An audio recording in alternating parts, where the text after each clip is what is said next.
The English Civil War was a series of armed conflicts and political machinations between parliamentarians and royalists in the Kingdom of England, over, principally, the manner of its government. The First and Second Wars pitted the supporters of King Charles I against the supporters of the Long Parliament, while the Third saw fighting between supporters of King Charles II and supporters of the Rump Parliament. The war ended with the parliamentarian victory at the Battle of Worcester on 3 September 1651. The overall outcome of the war was threefold: the trial and execution of Charles I, the exile of his son, Charles II, and the replacement of English monarchy with, at first, the Commonwealth of England and then the Protectorate under Oliver Cromwell's personal rule. The monopoly of the Church of England on Christian worship in England ended with the victors consolidating the established Protestant ascendancy in Ireland. Constitutionally, the wars established the precedent that an English monarch cannot govern without Parliament's consent. Although the idea of Parliament as the ruling power of England was legally established as part of the Glorious Revolution in 1688.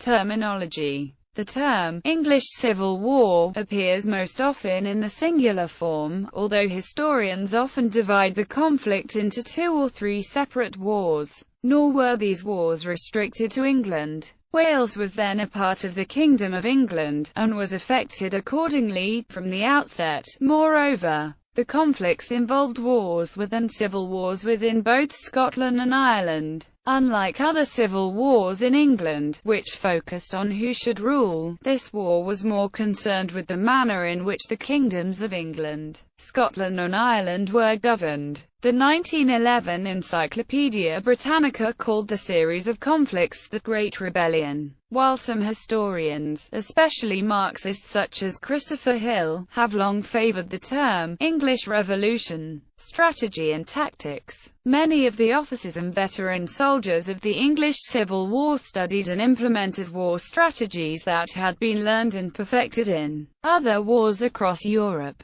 namely by the Spanish and the Dutch during the Dutch War for Independence, which began in 1568. The main battle tactic came to be known as pike and shot infantry, in which both sides would line up facing each other with infantry brigades of musketeers in the center, carrying matchlock muskets. These muskets were inaccurate, but could be lethal from up to 300 yards. The brigades would arrange themselves in lines of musketeers, 3 deep, where the first row would kneel, the second would crouch, and the third would stand, allowing all 3 to fire a volley simultaneously. At times there would be 2 groups of 3 lines, allowing one group to reload while the other group arranged themselves and fired. Mixed in among the musketeers were pikemen carrying pikes that were between 12 feet and 18 feet long, whose primary purpose was to protect the musketeers from cavalry charges. Positioned each side of the infantry were the cavalry, with a right wing led by the lieutenant general, and a left wing by the commissary general. The main goal of the cavalry was to rout the opponent's cavalry and then turn and overpower their infantry. The Royalist cavaliers' skill and speed on horseback led to many early victories.